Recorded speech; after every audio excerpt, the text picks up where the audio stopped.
Dearest indie warriors, it is time I confess to you my most toxic gaming trait. I'm not so good with retro stuff. I respect the roots of the genres we know and love and think they should be recognized for paving the way to the massive cascade of gaming options we have today, but I don't particularly want to play them if they have bad controls, frustrating checkpoint placement, and some pretty obtuse design choices. They're hardly to blame for being a product of their time, but often have too much friction for me to fully enjoy the game for what they are, or rather, were. Outlaws plus Handful of Missions Remaster is here to challenge my feelings toward retro titles by giving the 1997 Western shooter a bit of a visual, technical, and quality of life glow up. But is it a worthwhile upgrade for fans of the original, and is there enough here to connect with modern audiences in an age where shooters of all kinds are literally everywhere? Before I answer such provocative questions, I'll ask that if you want to support our mission to bring a voice to the voiceless in indie gaming, please don't forget to like this video, subscribe to the channel, and consider becoming a Patreon member.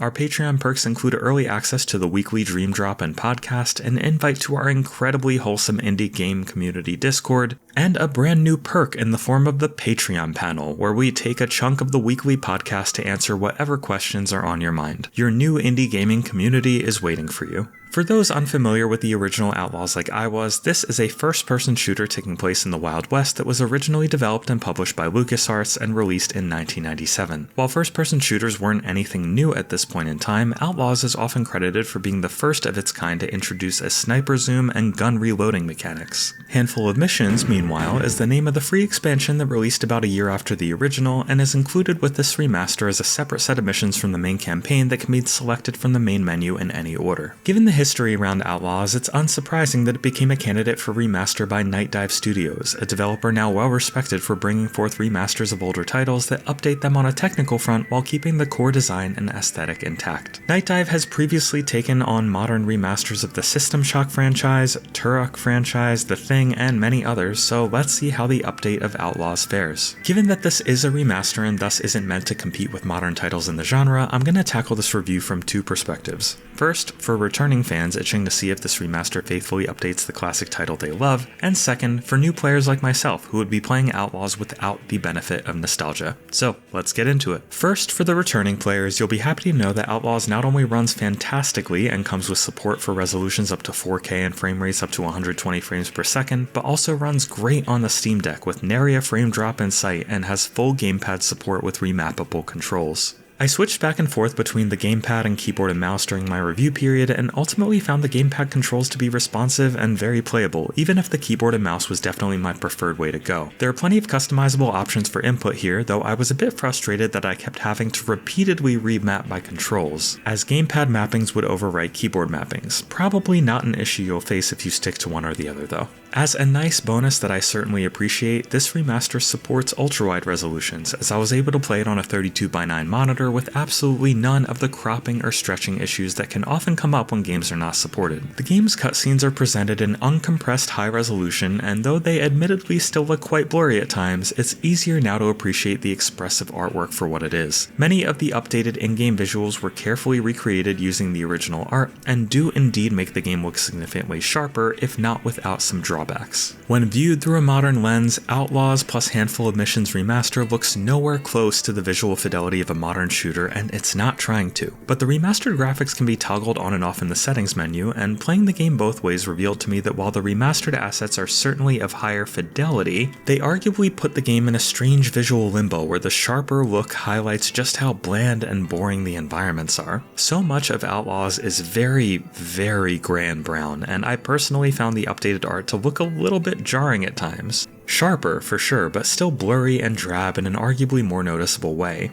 Your mileage will most certainly vary on this. I do unambiguously appreciate the updates on the character models and enemies though, as those look especially sharp now and arguably better than the similarly styled artwork in the 2020 remake of 13, though given how that game was received, perhaps I'm not so surprised by that. All in all, I went back and forth on which visual style I ultimately preferred, but it's great that the toggle is there for those who want to experience the game both ways. The remaster also comes complete with online multiplayer and crossplay, including modes like Deathmatch, Capture the Flag, and others. I unfortunately unfortunately was not successful in finding a multiplayer match at any point during my review period, so for better or worse, this review only covers the single player portion. That about covers the updates, but how does the game itself hold up for modern audiences? Even as somebody deeply spoiled by modern game design, I found that Outlaws' core gameplay holds up pretty well. It takes me back to a time where shooters were simple and satisfying, focused on making their gunplay fun and not chasing complexity bloat with mandatory skill trees and crafting elements. Above all, I appreciated how engaged I had to be with the game's reload feature, constantly being aware of how much ammo I have, and at least on guns like the rifle, having to reload one bullet at a time. It sounds a little tedious, but really isn't. On its normal difficulty setting, Outlaws is a pretty tough game, and the need to carefully manage your ammunition and how many bullets are in your clip is an important part of that. Speaking of difficulty levels, Outlaws lets you choose between 3: good, bad, and ugly, no doubt a nod to the classic Clint Eastwood Western. The good difficulty is the game's easy mode, and even as somebody who's not especially good at first-person shooters, as YouTube comments will relentlessly remind me of, thank you for that, the good difficulty is extremely easy and really just a vehicle for experiencing the game's story. Seriously, on good difficulty, enemies will sometimes just stand around for a while or pace back and forth before they even bother to shoot you, which feels a little ridiculous. I played some of the game on good difficulty and some on bad difficulty, and concluded that somebody looking for any amount of challenge will want to at least play on bad, where you'll have to be especially careful as a few well-placed shots could easily end you.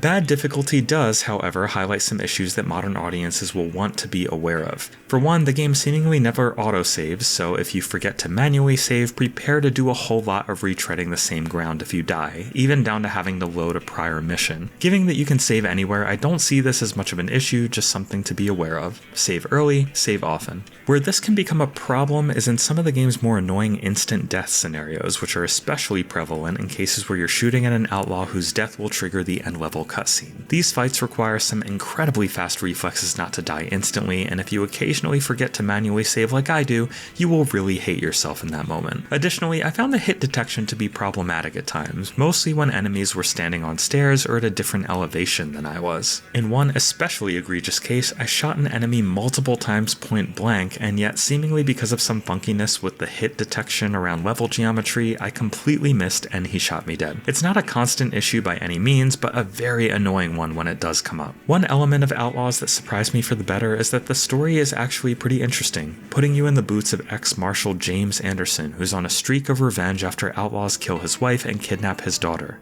The cutscenes are very well animated and the voice work is mostly really good, and while most of the story bits are brief enough to hardly take center stage, they're enjoyable in their own right as long as you can handle some prominent Western tropes. Personally, I think we can never get enough Western stories in gaming, so I say bring it on. As I mentioned earlier on, the in-game environments of Outlaws are so bland that it can materially impact the game and is what I'd argue aged the worst here, even with the remastered visuals aiming to keep the original art direction intact. You'll be in smaller levels where every wall of every building looks almost exactly the same, and larger levels that are so unnecessarily massive that it can be easy to get lost and have no idea where to go next because in part of how similar everything looks. In one especially annoying scenario, I was circling a level for ages trying to find a particular key, only to eventually realize that the walls in a house I was searching looked so similar that they inadvertently created an optical illusion, hiding a staircase around the corner that was key to progressing further. This is no knock on Night Dive's work, as they're doing what they can to preserve the original game faithfully, but it's hard not to feel like elements of its design aged poorly in this regard. In terms of sound, there's some good and some bad here. As I mentioned earlier, the voice acting is solid and the music is consistently good throughout the game. Enemies will voice some pretty repetitive quips. I don't know how many times I heard,